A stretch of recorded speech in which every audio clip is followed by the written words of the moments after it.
किसी को। मित्रों नमस्कार। व्यापार अच्छा खासा चल रहा है, कस्टमर का आना जाना कम हो जाता है, एकदम व्यापार ठप होने लगता है, जैसे लगता है किसी ने नजर लगा दी है। मित्रों, किसी की नजर नहीं लगती है, आप स्वयं की छोटी छोटी गलतियां जो होती है ना, वो व्यापार में आपको बर्बाद करती है। आप अनजाने में कुछ ऐसा करते हैं जिसकी वजह से आपका व्यापार खत्म हो जाता है। मैं विनीत अवस्थी शाश्वत आपसे वादा करता हूं, यदि जो गलतियां मैं आपको बताने जा रहा हूं, यदि आपने उसमें सुधार कर लिया तो आपका व्यापार फिर से अच्छी तरीके से चलने लगेगा। मित्रों, दुकान पर माल आता है, उसके बिल आते हैं। कुछ दुकानदार भाई वो बिल अपनी गुल्लक में रख लेते हैं।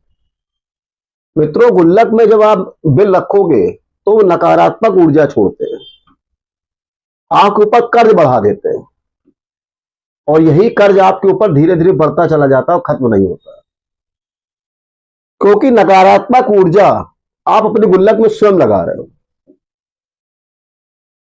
व्यापारी मित्रों से निवेदन है, किसी भी कीमत पर कोई भी पर्चा गुल्लक के अंदर न रखें। करके देखिएगा, बहुत छोटा उपाय है। सभी व्यापारी बंधु हमारे नित्य प्रतिष्ठान में जब आते हैं, झाड़ू पोछा के पश्चात पूजन करते हैं, देवी देवताओं का पूजन करते हैं, गुल्लक का भी पूजन करते हैं, उसके अंदर फूल डालते हैं।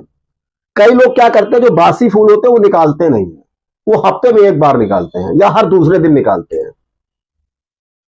मित्रों, बासी फूल जब आप निकालोगे नहीं तो फिर दुकान में जो आपका सामान है, बिकने की गति धीरे धीरे कम होने लगेगी, प्रगति आपकी खत्म होने लगेगी। आपको नित्य बासी फूल निकालने हैं, उसके पश्चात ताजे फूल उसके अंदर रखने हैं। कुछ व्यापारी लोगों की आदत होती है, बिजली का बिल, मोबाइल व अन्य बिल वो अपनी गुल्लक में डाल देते हैं। इससे गुल्लक में नकारात्मक ऊर्जा लगती है, आपके खर्चे बढ़ जाते हैं। दुकान में जो सामान होता है ना, वह सब तो बिक जाता है, पैसा खर्चा हो जाता है और आपको पता नहीं चलता है कि पैसा खर्चा कहां हो रहा है। इसका मतलब यह है कि कंट्रोल आपके पास नहीं रहता है। मित्रों, गुल्लक में कभी भी, जो मैंने आपको 3 चीजें बताई हैं, कभी मत रखिए। जिस दिन से आप ये करना बंद कर दोगे, आप देखेंगे आपकी चीजें नियंत्रण में आ गई, खर्चे आपके कंट्रोल में आ गए। कुछ व्यापारी मित्र गुल्लक में कटे फटे नोट, वो पुराने सिक्के, कटे फटे नोटों की गड्डी बना के रख देते हैं किनारे में, कभी आगे चल के बदल लेंगे। तो चलते ही नहीं है सिक्के, वो भी रखे रहते हैं। आपकी दुकान धीरे धीरे खत्म हो जाएगी, दुकान चलना बंद हो जाएगी। अपनी गुल्लक के अंदर से कटे फटे नोट तुरंत हटा दीजिए, और पुराने सिक्के जो चलन में नहीं है उनको तुरंत हटा दीजिए। आपको देखिएगा उसी दिन से लाभ मिलेगा। मित्रों, आज के समय में दवाइयां चलना कोई नई बात नहीं है। कई मित्र हमारे ऐसे होते हैं जो दवाइयां अपनी गुल्लक में रख लेते हैं और बीच बीच में उसका सेवन करते हैं। आपकी दुकान भी बीमार हो जाएगी आपकी तरह, व्यापार आपका खत्म हो जाएगा, व्यापार बंद होने के कगार पे आ जाएगा। दवाइयां अपनी गुल्लक में बिल्कुल मत रखिए, आप खुद बीमार हो, आपने दुकान को भी बीमार कर दिया। मित्रों, कई लोग गुल्लक में घर की चाबी, दुकान की चाबी, गाड़ी की चाबी ये डाल देते हैं, इससे आपकी चाबी शेप हो जाती है। मित्रों, इससे दुकान में नजर लगने लगती है, आपका जरा जरा सी बातों पे लोगों से विवाद होने लगेगा, तनाव होने लगेगा।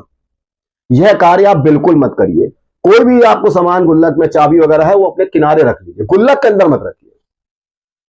मित्रों, सर्वप्रथम तो ये गणित समझिए कि गुल्लक लक्ष्मी जी का स्थान है, इसको बिल्कुल साफ सुथरा रखिए, इसमें कबाड़ बिल्कुल मत भरिए। हाँ, पूर्णिमा के दिन गुल्लक में गंगा जल अवश्य छिड़के और धूप बत्ती करें। मित्रों, मैंने आपको जो ये उपाय बताए हैं ना, या जो कमियां बताई हैं, इस पर यदि आप ध्यान दोगे तो व्यापार में आपको दिन दूनी रात चौगुनी तरक्की मिलेगी। आपको समय नहीं मिलेगा, पैसा आपका इतना बरसेगा। करके देखिएगा, बहुत छोटे छोटे और बहुत सामने वाली कमियां आपको दिखेगी।